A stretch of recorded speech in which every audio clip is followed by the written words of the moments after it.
Hollywood के इतिहास में कई दुखद क्षण आए हैं जब अभिनेता फिल्मों या टीवी शो पर काम करते हुए चल बसे। ब्रैंडन ली, विक मोरो और जॉन रिटर जैसे बड़े नामों की मौत उत्पादन के दौरान हुई, जिससे प्रशंसक और सहकर्मी स्तब्ध रह गए। क्या आप जानते हैं कि कई अन्य बड़े नाम सेट पर ही चल बसे जबकि उनकी फिल्में अभी भी शूट हो रही थीं? चाहे सेट पर दुर्घटनाओं के कारण हो या अचानक स्वास्थ्य समस्याओं के कारण। यह दिल तोड़ने वाला था। तो यहाँ 20 अभिनेताओं की सूची है जो सेट पर फिल्मांकन के दौरान मारे गए। Martha Mansfield. मार्था मैन्सफील्ड मूक फिल्मों में उभरती हुई स्टार थीं। उन्हें डॉ जेकिल और मिस्टर हाइड में जॉन बैरीमोर के साथ अपनी भूमिका के लिए जाना जाता था। दुखद रूप से वह हॉलीवुड के इतिहास में मूवी सेट पर मरने वाली पहली व्यक्ति बन गई।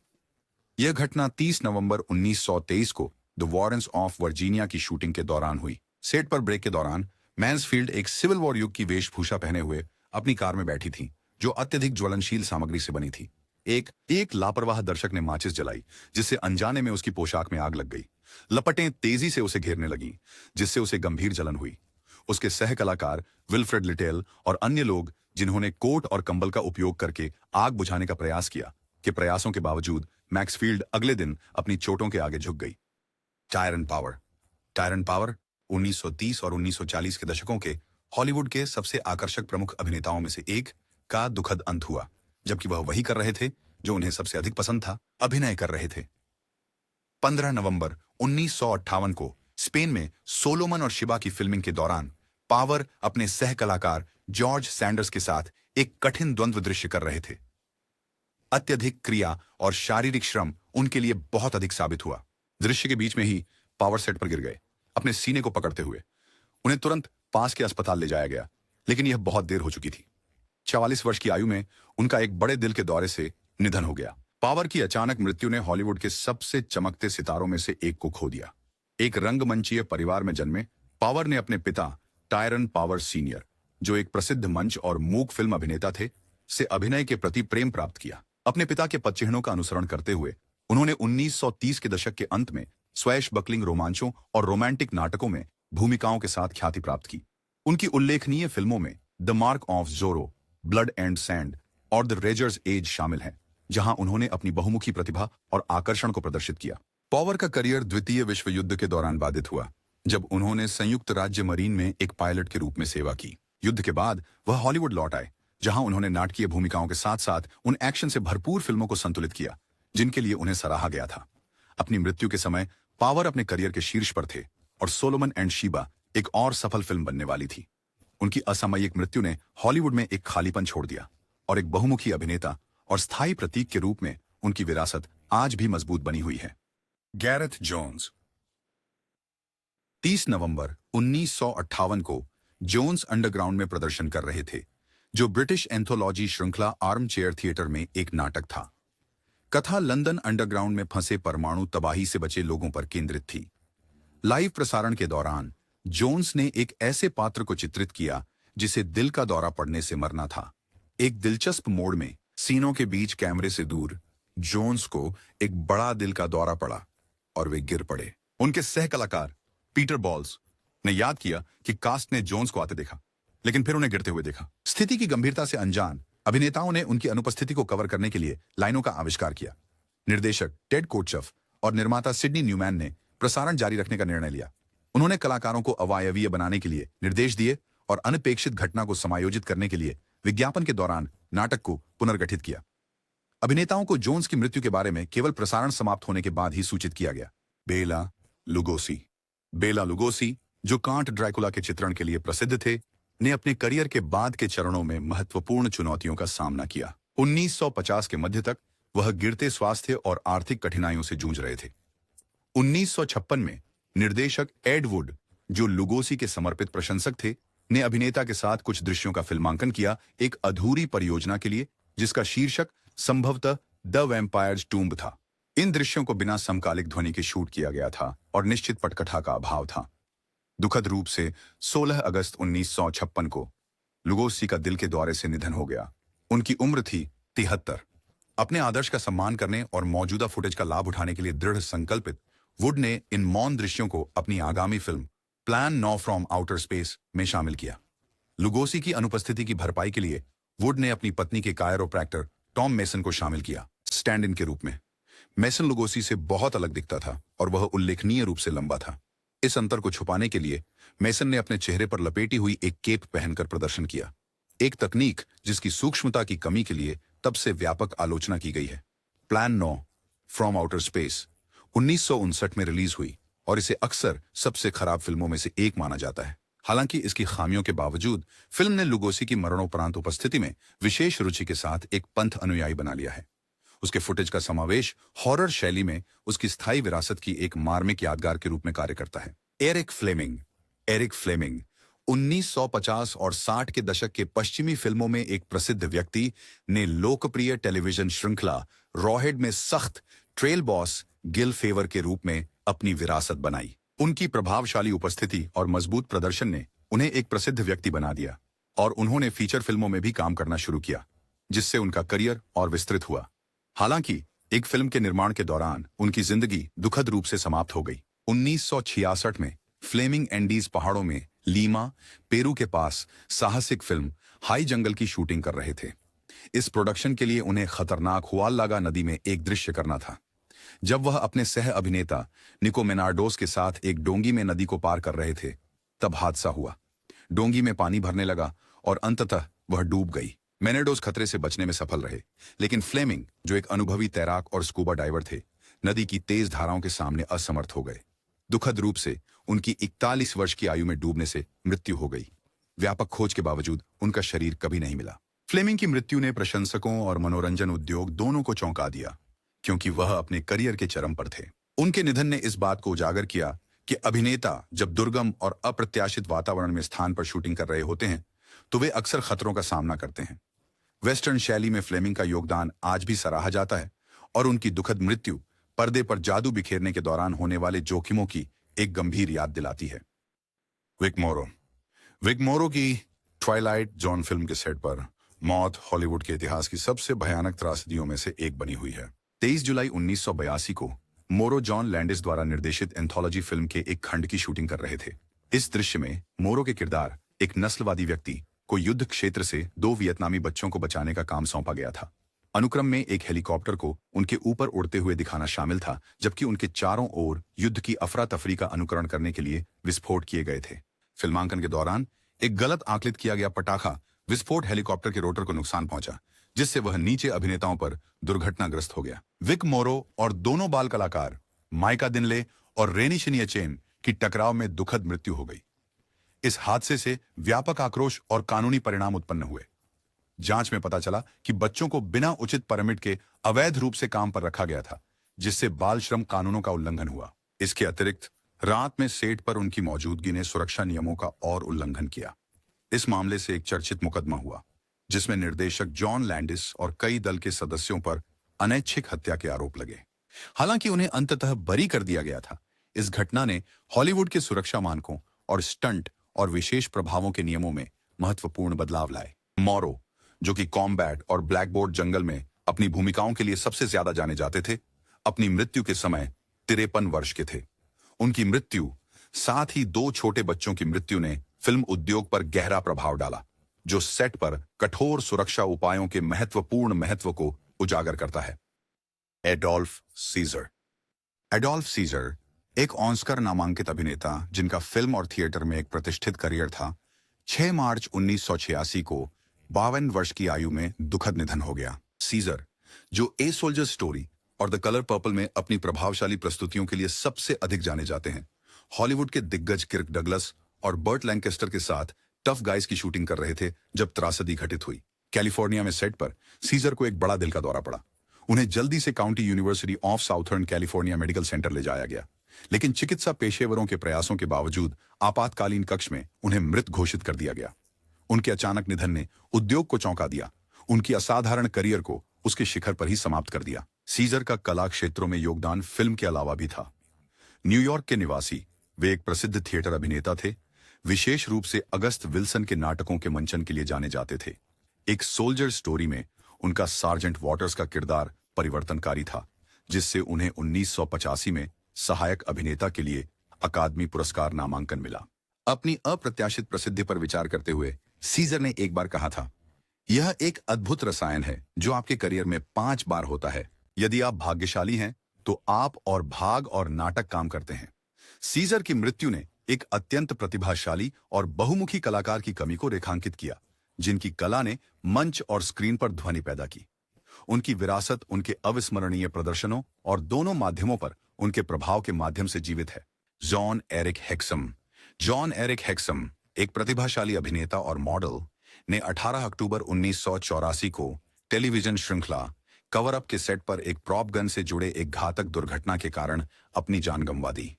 5 नवंबर 1957 को इंग्लवुड, न्यू जर्सी में जन्मे हेक्सम ने टीवी सीरीज वॉयजर्स और फिल्म दी बियर में अपनी भूमिकाओं के लिए पहचान प्राप्त की। उस दुर्भाग्यपूर्ण दिन शूटिंग में ब्रेक के दौरान हेक्सम देरी के कारण बेचैन हो गए। माहौल को हल्का करने के प्रयास में उन्होंने एक 44 मैग्नम रिवॉल्वर उठाई, जिसमें खाली कारतूस भरी हुई थी। क्लोज रेंज पर ब्लैंक्स के खतरों से अनजान उसने बंदूक को अपने दाहिने कनपट्टी पर रखा और रूसी रूले के एक नकली खेल में ट्रिगर दबा दिया। हालांकि ब्लैंक्स में गोली नहीं होती, वे फिर भी विस्फोटक बल उत्पन्न करते हैं।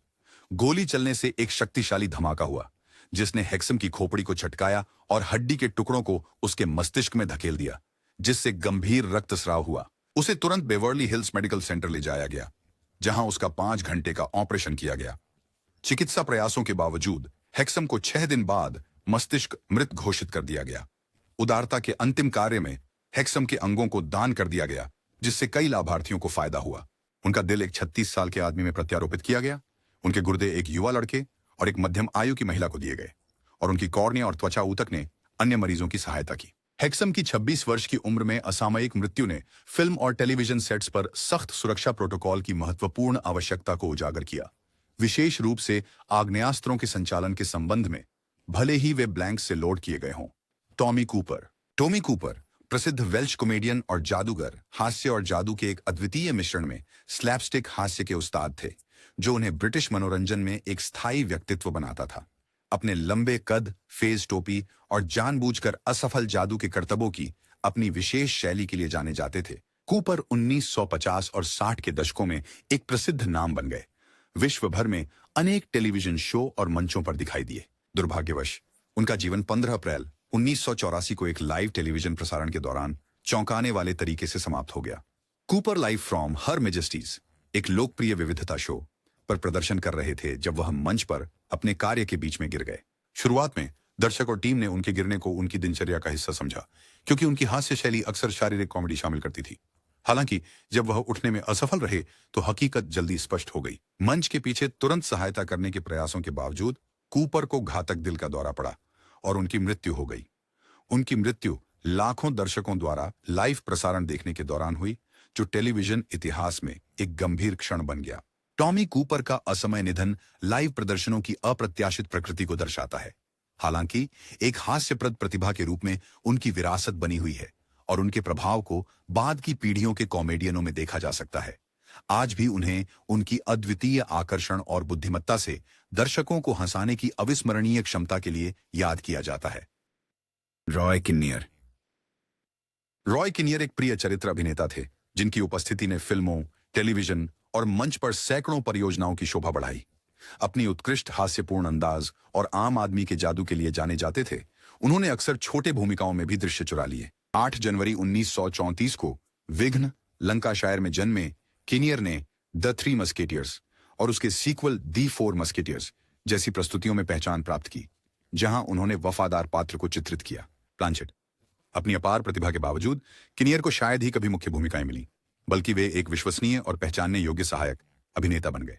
सितंबर 1988 में प्लांचेट के रूप में अपनी भूमिका को पुनः प्रस्तुत करते हुए मस्केटियर्स की वापसी त्रासदी घटित हुई। टोलेडो, स्पेन में घुड़सवारी दृश्य के दौरान किनियर अपने घोड़े से गिर गए, जिससे उन्हें फ्रैक्चर हो गया। कूल है। उन्हें अस्पताल ले जाया गया, लेकिन जटिलताएं उत्पन्न हुई और अगले दिन 20 सितंबर 1988 को उन्हें घातक दिल का दौरा पड़ा।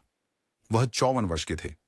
इस घटना ने दुनिया भर के प्रिय कलाकार को छीन लिया और साथ ही सेट पर सुरक्षा को लेकर गंभीर चिंताएं भी उठी। रॉय के बेटे रोरी किनियर, जो कि ब्लैक मिरर, पेनी ड्रेडफुल और जेम्स बॉन्ड फिल्मों में अपने किरदारों के लिए प्रसिद्ध अभिनेता हैं, ने अपने पिता की असामयिक मौत के बारे में बात की है और फिल्म उद्योग में सुरक्षित परिस्थितियों के समर्थन में लगे रहते हैं। रॉय किनियर की विरासत उनके काम और इंडस्ट्री पर उनके प्रभाव के माध्यम से जीवित रहती है। आर्ट शोल। आर्ट स्कोल, एक प्रसिद्ध अमेरिकी एरोबेटिक पायलट और एरियल कैमरामैन, ने दुर्भाग्यवश अपनी जान गंवाई 16 सितंबर 1985 को फिल्म टॉप गन के निर्माण के दौरान। 24 दिसंबर 1931 को मिलवॉकी, विस्कॉन्सिन में जन्मे शोल ने प्रारंभिक उम्र में ही विमानन के लिए एक जुनून विकसित किया। जीवन। उन्होंने इस रुचि को शैक्षिक रूप से आगे बढ़ाया। California State University, San Jose से एरोनॉटिक्स में डिग्री और California State University, Los Angeles से मास्टर डिग्री प्राप्त की। शोल ने सैन बर्नार्डिनो वैली कॉलेज में एरोनॉटिक्स पढ़ाने में 18 वर्ष समर्पित किए, विभाग का नेतृत्व किया और फिर एक स्टंट पायलट के रूप में पूर्णकालिक करियर में चले गए। अपने करियर के दौरान शोल ने संयुक्त राज्य अमेरिका और अंतर्राष्ट्रीय स्तर पर प्रदर्शन किए, अपनी एरोबैटिक कौशल से दर्शकों को मंत्रमुग्ध कर दिया। उन्होंने modified the Havilland Canada DHC, एक चिपमंक विमान उड़ाए, जिन्हें सुपर चिपमंक्स के रूप में जाना जाता है, और 200 से अधिक फीचर फिल्मों, डॉक्यूमेंट्रीज और टेलीविजन कमर्शियल्स में दिखाई दिए। उनकी फिल्म में योगदान शामिल हैं the right stuff, the great wallpaper और ब्लू थंडर। टॉप गन की फिल्मिंग के दौरान स्कोल एक उलट फ्लैट स्पिन मैन्यूवर कर रहे थे ताकि हवाई फुटेज कैप्चर किया जा सके। उन्होंने रेडियो पर बताया कि उन्हें एक समस्या हुई है और वे स्पिन से उबर नहीं पा रहे हैं। उनका विमान, एक पिट्स S2 कैमरा प्लेन, कार्ल्सबैड के पास प्रशांत महासागर में गिर गया, कैलिफोर्निया। व्यापक खोज प्रयासों के बावजूद न तो शॉल का शरीर और न ही विमान बरामद हुआ। दुर्घटना का सटीक कारण रिमेन्स अनिर्णीत। उनके योगदान और असामयिक मृत्यु के सम्मान में टॉप गन आर्ट शोल की स्मृति को समर्पित किया गया था। उनकी विरासत विमानन और फिल्म पर उनके महत्वपूर्ण प्रभाव के माध्यम से जीवित है, जो पायलटों और हवाई सिनेमाटोग्राफरों की भावी पीढ़ियों को प्रेरित करती है। Red fox. रेड फॉक्स एक महान कॉमेडियन और अभिनेता, जिनको प्यार से पार्टी रिकॉर्ड्स के राजा के नाम से जाना जाता था, ने 1950 के दशक में अपनी क्रांतिकारी स्टैंड अप रूटीन के लिए बाधाओं को तोड़ा। फॉक्स ने कॉमेडी क्लब से टेलीविजन की ओर रुख किया। 1970 के दशक के सिटकॉम सानफोर्ड एंड सन में फ्रेड सानफोर्ड की भूमिका से प्रतिष्ठित स्थान प्राप्त किया। इस शो ने उनकी मनोरंजन इतिहास में जगह पक्की की, उनकी अद्वितीय हास्य टाइमिंग और बड़े व्यक्तित्व को प्रदर्शित करते हुए। 1991 में फॉक्स ने एक प्रशंसित वापसी की टीवी पर एड रॉयल फैमिली के साथ, जो एक CBS सिटकॉम था और जिसमें उन्होंने अभिनेत्री डेला रीसे के साथ फिर से काम किया। हालांकि पैरामाउंट स्टूडियो के साउंड स्टेज पर शो की रिहर्सल के दौरान त्रासदी घटी। 11 अक्टूबर 1991 को फॉक्स अचानक गिर पड़े। शुरुआत में कुछ लोगों ने इसे उनकी हास्यपूर्ण हरकत का हिस्सा समझा, लेकिन स्थिति की गंभीरता तब स्पष्ट हुई जब क्रू सदस्य उनकी मदद के लिए दौड़े। उन्हें Queen of Angels Hollywood Presbyterian Medical Center ले जाया गया, जहां उन्हें बड़े दिल के दौरे से मृत घोषित कर दिया गया। उनकी उम्र 68 वर्ष थी। फॉक्स की मृत्यु मनोरंजन जगत के लिए एक विनाशकारी क्षति थी। CBS एंटरटेनमेंट के अध्यक्ष जेफ सगांस्की ने नेटवर्क के दुख को व्यक्त किया, फॉक्स की विशाल प्रतिभा और योगदान को उजागर किया। उनकी सीमाएं तोड़ने वाली हास्य शैली और दर्शकों से जुड़ने की उनकी क्षमता के लिए जाने जाने वाले रेड फॉक्स एक प्रिय हस्ती के रूप में बने रहते हैं, जिनका प्रभाव हास्य कलाकारों और अभिनेताओं को प्रेरित करता है। John Ritter. जॉन रिटर एक प्रिय अभिनेता थे, जिनकी असीम ऊर्जा और प्राकृतिक हास्य समय ने उन्हें घर घर में पहचाना। टीन्स कंपनी के हिट सिटकॉम में जैक ट्रिपर के उनके प्रतिष्ठित किरदार के लिए जाने जाने वाले रिटर 1970 के दशक में टेलीविजन और फिल्म का एक प्रमुख हिस्सा बन गए। उसकी प्रतिभा ने उसे दर्शकों का प्रिय बना दिया और उसे कई सम्मानों से नवाजा गया, जिसमें एक एमी और एक गोल्डन शामिल हैं। ग्लोब। 2002 में रिटर ने 8 simple rules for dating my teenage daughter के स्टार के रूप में सिटकॉम में एक प्रशंसनीय वापसी की। इस सीरीज ने उनकी हास्य प्रतिभा और नए दर्शकों के साथ जुड़ने की उनकी क्षमता को प्रदर्शित किया। दुखद रूप से यह उनका अंतिम भूमिका होगा। 11 सितंबर 2003 को शो के दूसरे सीजन के रिहर्सल के दौरान रिटर अचानक बीमार हो गए। उन्होंने गंभीर सीने में दर्द, अत्यधिक पसीना आना और उल्टी। प्रारंभ में दिल के दौरे से पीड़ित माना जाने के कारण रिटर को जल्दी से अस्पताल ले जाया गया। हालांकि परीक्षणों से पता चला कि उन्हें अव्यक्त महाधमनी विच्छेदन था, एक दुर्लभ और अक्सर घातक स्थिति जिसमें महाधमनी की अंदरूनी परत फट जाती है। आपातकालीन चिकित्सा हस्तक्षेप के बावजूद रिटर उसी शाम 54 वर्ष की आयु में निधन हो गया। उनकी मृत्यु ने प्रशंसकों और मनोरंजन जगत को स्तब्ध कर दिया और एओनर्टिक स्थितियों की शीघ्र पहचान और जागरूकता के महत्व को उजागर किया। रिटर की विरासत, उनके शाश्वत प्रदर्शन और उनके परिवार द्वारा उनके नाम पर स्थापित उन संस्थान के माध्यम से जारी है जो हृदय स्वास्थ्य जागरूकता को बढ़ावा देता है। ब्रैंडन ली। मार्शल आर्ट्स के महानायक के पुत्र ब्रूस ली हॉलीवुड में उभरते सितारे थे जिनका जीवन द क्रो की शूटिंग के दौरान दुखद रूप से खत्म हो गया। 30 मार्च 1993 को एक महत्वपूर्ण दृश्य की शूटिंग के दौरान ली एक दुखद ऑन सेट दुर्घटना में एक प्रॉप गन के कारण घातक रूप से घायल हो गए। यह फिल्म बदले पर आधारित एक गहरी फैंटेसी ली के बढ़ते अभिनय कौशल को प्रदर्शित करने और उन्हें एक्शन स्टार के रूप में स्थापित करने के लिए बनाई गई थी। इसके बजाय यह हॉलीवुड की सुरक्षा प्रोटोकॉल में चूक का प्रतीक बन गया। घटना तब हुई जब ली के किरदार को नजदीकी रेंज से गोली मारी जानी थी। दृश्य में उपयोग की गई रिवॉल्वर को ठीक से तैयार नहीं किया गया था। एक डमी राउंड पहले के एक दृश्य के दौरान बैरल में फंसा हुआ था, लेकिन उसे निकालने से पहले ही खाली गोली भरी गई थी। जब बंदूक चलाई गई तो खाली गोली ने अंदर फंसे बुलेट टुकड़े को ली के पेट में चला दिया, जिसके कारण घातक चोटें आईं। उन्हें अस्पताल ले जाया गया, लेकिन 6 घंटे की सर्जरी के बाद ली ने 28 वर्ष की उम्र में अपनी चोटों के कारण दम तोड़ दिया। ली की मृत्यु ने फिल्म उद्योग को झकझोर दिया, जिससे सेट पर हथियारों की सुरक्षा उपायों में बदलाव किया गया। द क्रो को बॉडी डबल्स और सीजीआई के संयोजन का उपयोग करके पूरा किया गया और ली की स्मृति को समर्पित एक पंथ क्लासिक बन गया। ऑलिवर रीड, प्रॉक्सिमो याद है? वह डीलर जिसने ग्लैडिएटर में मैक्सिमस डेसिमस मेरिडियस को खरीदा था। क्या आपको पता है कि वह फिल्म की शूटिंग के दौरान मर गए थे? 2 मई 1999 को रीड को वलालेत्ता, माल्टा में शूटिंग के दौरान ब्रेक के समय एक जानलेवा दिल का दौरा पड़ा।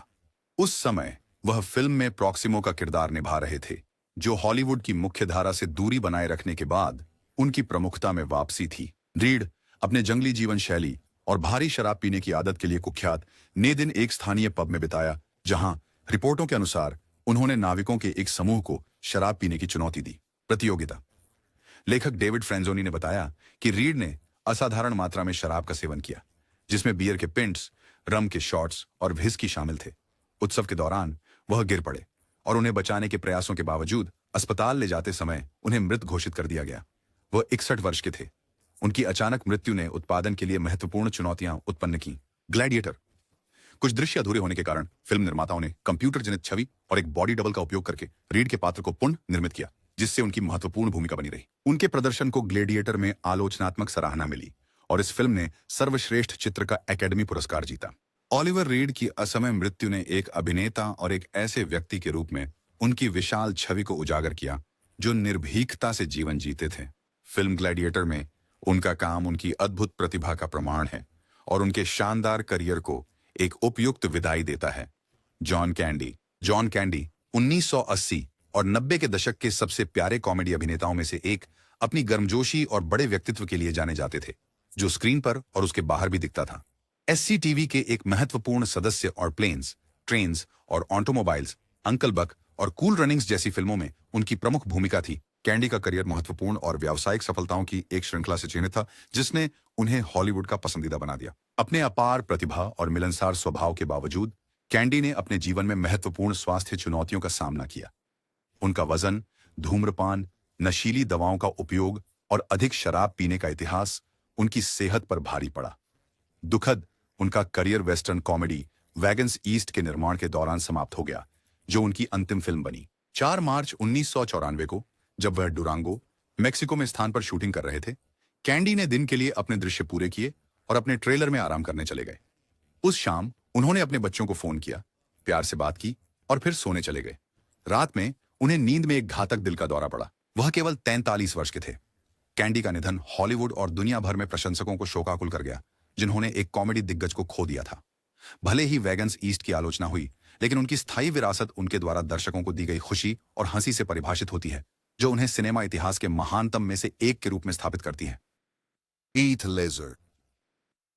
लेजर अपनी पीढ़ी के सबसे प्रतिभाशाली और होनहार अभिनेताओं में से एक का 22 जनवरी 2008 को 28 वर्ष की आयु में दुखद निधन हो गया।